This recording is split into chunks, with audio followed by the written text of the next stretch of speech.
Breaking news आ रही है। चिदम्बरम ने मोदी को एनकाउंटर चीफ मिनिस्टर कहा है। ये वित्त मंत्री पी चिदम्बरम का नरेंद्र मोदी पर बड़ा निशाना।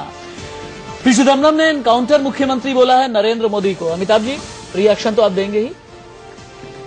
एनकाउंटर सीएम चिदम्बरम ने बोला। बिल्कुल, एनकाउंटर यदि होता भी है देश में कानूनी जो राज है उसमें, तो वो एनकाउंटर अपराधियों का होता है। तो ये एनकाउंटर कांग्रेस है।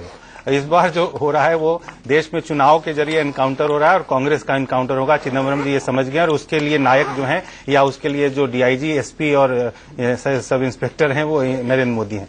ये लेकिन मैं एक बात खत्म करूंगा इस वक्त कि जो इस बार 121 चुनाव में 121 सीटों के चुनाव में एनडीए को 65 से कम सीटें किसी कीमत पे नहीं मिलेंगी। क्योंकि मैं आपको उदाहरण देता हूं कि यूपी में 11 सीटों पे चुनाव है, 5-5 बसपा और सपा ने लिया था। वो इसलिए लिया था क्योंकि यूपी ने एक बड़ा अच्छा पैटर्न सेट किया है, वो विकल्प को वोट देती है। टीना फैक्टर इस बार जो है there is no alternative factor है नरेंद्र मोदी के फेवर में।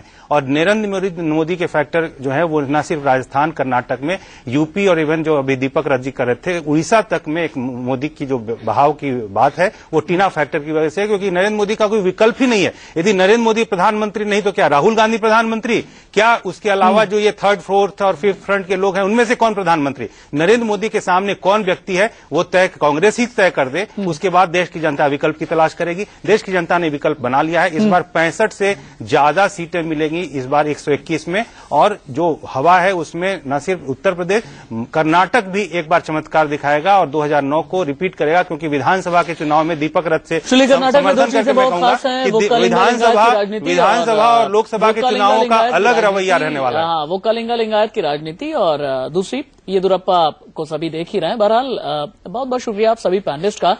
दीपक रथ, श्रीनाथ मेहरा, स्मिता मिश्रा, आपका शुक्रिया और अमिताभ जी आपका बहुत बहुत शुक्रिया हमसे बातचीत करने के लिए। इंडिया न्यूज इतना ही कहना चाहेगा कि 121 सीटों पर मतदान जारी है। आप अपने घरों से जरूर निकलें। लोकतंत्र का महापर्व है। एक वोट बहुत चोट करता है और हर एक वोट की कीमत होती है। वक्त ब्रेक का हो चला है, कहीं मत जाइएगा। बस थोड़े से इंतजार के बाद खबरें जारी हैं। मैंने अपना वोट डाला, क्या आपने अपना वोट डाला? मैंने अपना वोट डाला, क्या आपने अपना वोट डाला? मैंने तो अपना वोट डाल दिया है, क्या आपने डाल दिया? मेरे तो सभी मतदाताओं से अपील है कि वे भी अपने 5 साल के भविष्य के लिए वोट जरूर डालें। मैंने वोट डाला है, क्या आपने? Do your duty now. आप भी वोट करने के लिए घर से बाहर निकलो। धन्यवाद। मैंने वोट दिया, आपने अपना वोट दिया क्या?